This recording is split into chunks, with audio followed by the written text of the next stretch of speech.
Boa noite para você que está assistindo essa aula. Não importa qual horário. Tenha um excelente dia para você. Hoje, sétimo ano, nós vamos falar sobre o renascimento científico e cultural. E olha que bacana. Nós vamos começar o nosso assunto falando sobre Leonardo da Vinci. Qual era o olhar que Leonardo da Vinci tinha a respeito do mundo, né? Leonardo de Ser Piero da Vinci nasceu em 1452 em Florença, na Itália. Da Vinci ele era filho ilegítimo de uma mendiga, né? E de um escrivão que era bastante respeitado em Florença, né? Na sociedade de Florença. Bom, Da Vinci foi criado pelo pai, que logo não demorou a perceber os dons que Leonardo da Vinci tinha, né? Os dons artísticos. E logo tratou de buscar ferramentas, condições para que Leonardo da Vinci pudesse aprimorar esse dom que era nato, né? Bom, para Leonardo da Vinci, os olhos eram a principal via do conhecimento, o que fazia da pintura a mais elevada de todas as artes na concepção de Da Vinci. Por quê? Porque para ele, o olhar, né, era a janela de todo o conhecimento, de tudo que ele observava. Então, os detalhes minuciosos, né, das pinturas, das obras de Leonardo da Vinci, era muito rico em detalhes. E isso era proporcionado através do olhar. Então, ele trazia aí, reconhecia a pintura para ele como uma das mais nobres, né, de todas as artes. Da Vinci também era muito curioso. Os historiadores encontraram em um dos cadernos de anotações de Leonardo da Vinci a seguinte pergunta: por que os cães farejam espontaneamente o traseiro dos outros? Você sabe por quê? Essa era uma curiosidade que Leonardo da Vinci tinha, né, naquela época. Eu não sei por que os cachorros fazem isso. Talvez um biólogo, um veterinário possa explicar isso para nós. Mas Leonardo da Vinci tinha essa curiosidade. E era essa curiosidade que aguçava, né, o olhar, que apurava o olhar que ele tinha a respeito, acerca das coisas do mundo, tá? E também esse sentimento, essa sensibilidade na observação das coisas do mundo fazia com que as suas obras tivessem uma riqueza de detalhes impressionante, né? Na obra onde Leonardo da Vinci ele pinta uma mão, ele não só pinta de forma rica em detalhes a mão em si, mas de todos os detalhes que compõem, né, um braço, ou seja, os nervos, os músculos, toda uma ordem, né, de músculos ali que são necessários para que uma mão se movimente. Ele conseguia trazer toda essa, o mais próximo possível da realidade, ser retratada nas suas pinturas. Mas nem só de arte viveu a Renascença.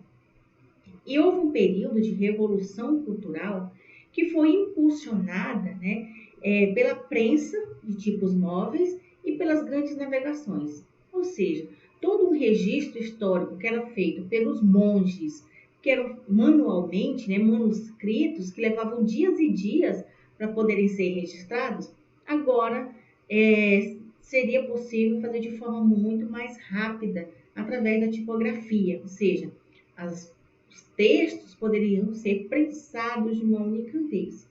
E através também das grandes navegações, né? Descobertas de novas terras, novas conquistas, exigia uma navegação mais, vamos dizer assim, mais tecnológica, exigia instrumentos, né? A criação de instrumentos que pudesse proporcionar novas descobertas relacionadas ao conhecimento. E tudo isso acelerou o intercâmbio de ideias e o desenvolvimento da tecnologia.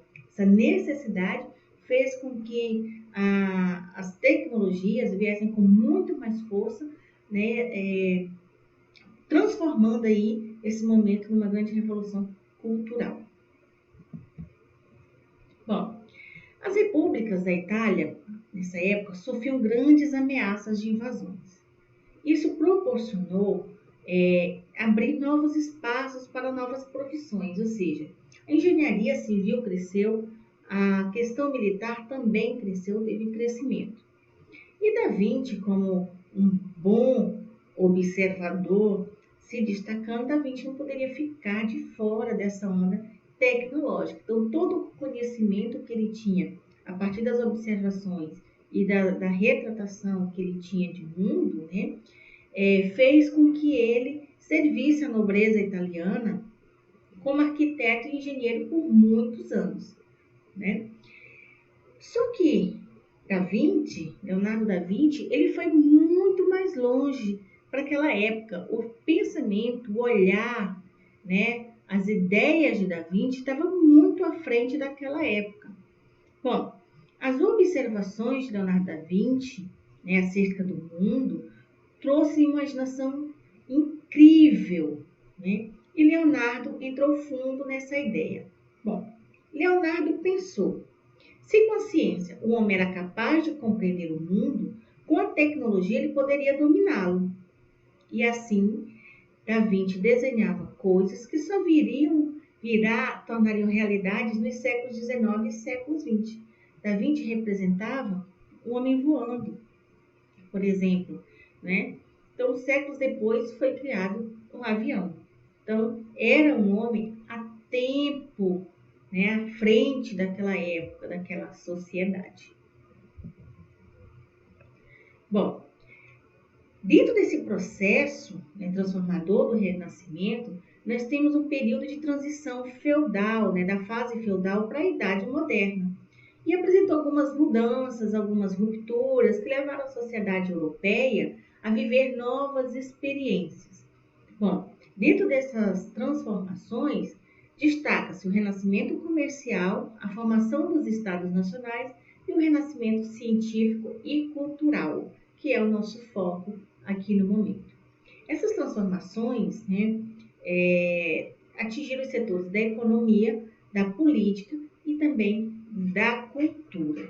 Então, os historiadores se perguntam: foi apenas um processo evolutivo da ciência e cultura ou se houve rompimento com o processo cultural da Idade Média? O fato é que esses historiadores debatem sobre isso, né? Houve ruptura ou houve um processo evolutivo do renascimento científico e cultural?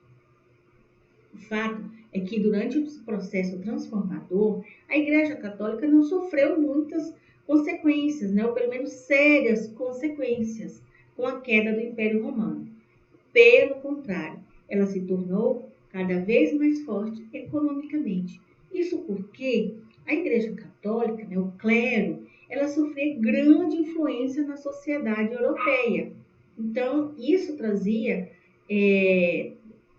mediante essa influência, o controle em todos os aspectos: controle cultural, controle científico, controle econômico, né? Era uma das formas que se tinha de se controlar a questão cultural, porque toda a produção cultural e científica daquela época era voltada para a divulgação da própria igreja, para a imagem que a igreja tinha diante da sociedade.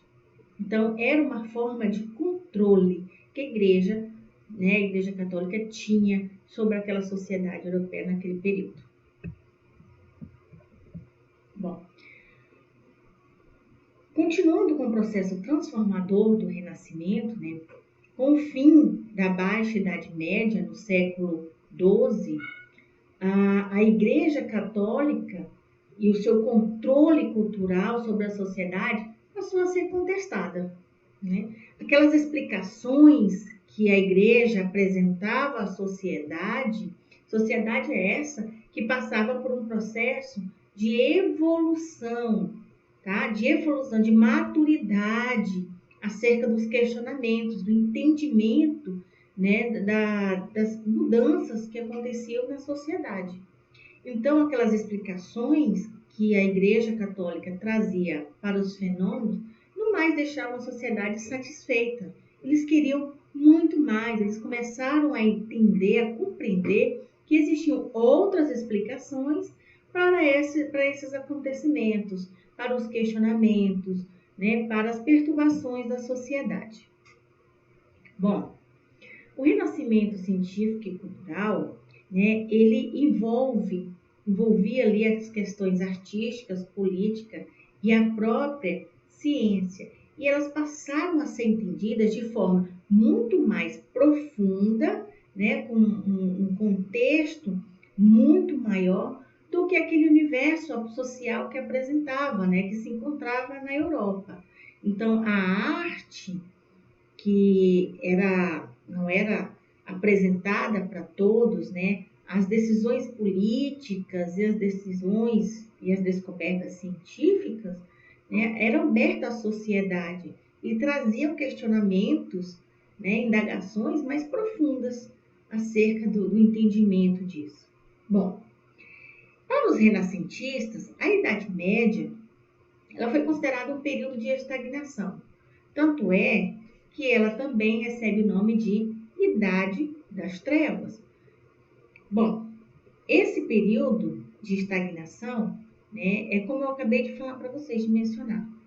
A população em geral não tinha acesso a esses conhecimentos, né, ao conhecimento artístico, ao conhecimento político, né, em torno das decisões e as descobertas científicas. Por outro lado, a própria Igreja Católica, né, possibilitou, acabou ajudando, meio que sem querer, né, o resgate da cultura grego-romana.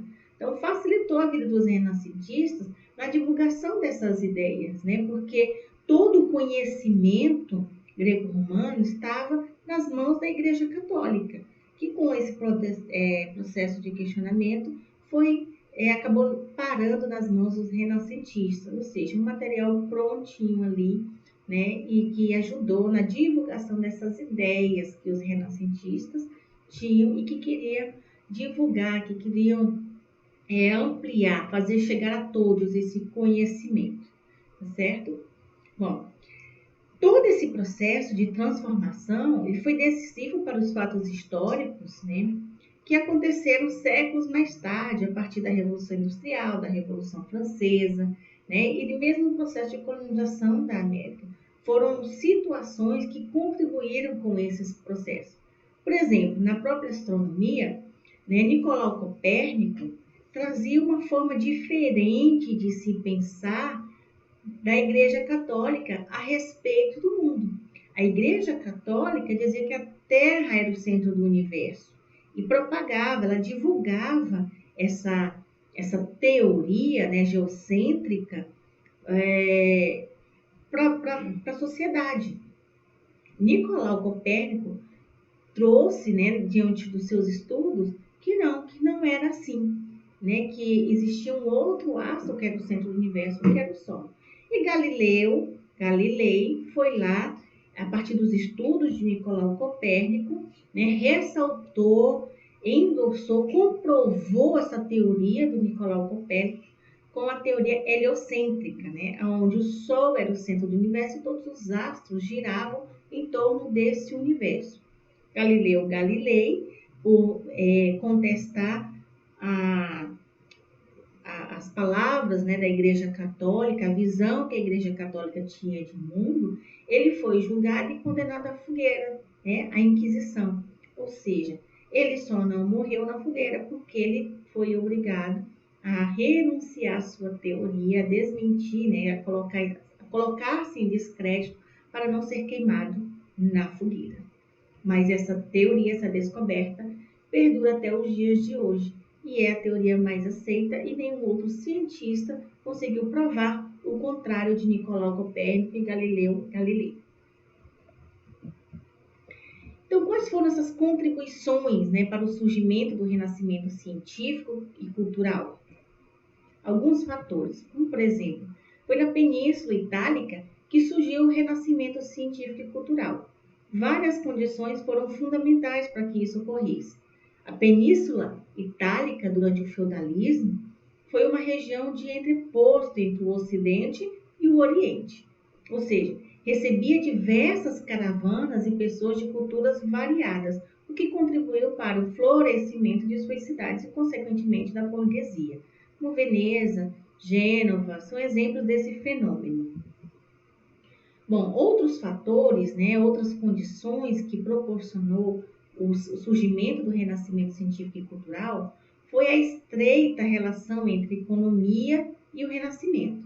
Conforme se consolidava a classe burguesa, né, a classe burguesa buscou financiar o desenvolvimento de técnicas para que o comércio se fortalecesse cada vez mais e gerasse mais lucro.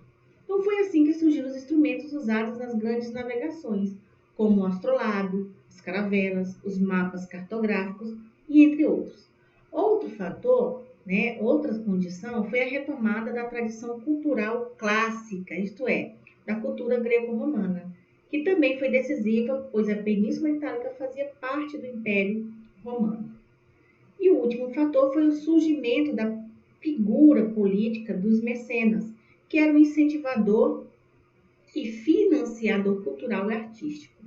Geralmente, contratava artistas para criarem obras que pudessem dar grande destaque aos atos dos próprios mecenas, que em sua maioria eram papas, príncipes e ricos mercadores. Tá? Bom, é isso aí. E hoje nós ficamos por aqui. Não terminou o conteúdo não, tá certo? Mas antes da gente dar sequência, vocês vão fazer a atividade da página 78 e 79 para que a gente possa reforçar tudo que nós vimos na aula de hoje, tá certo? Sei que vocês vão arrebentar. Meninos, um grande beijo para vocês e até a nossa próxima aula. Não esqueçam de fazer a atividade, tá certo? Tchau!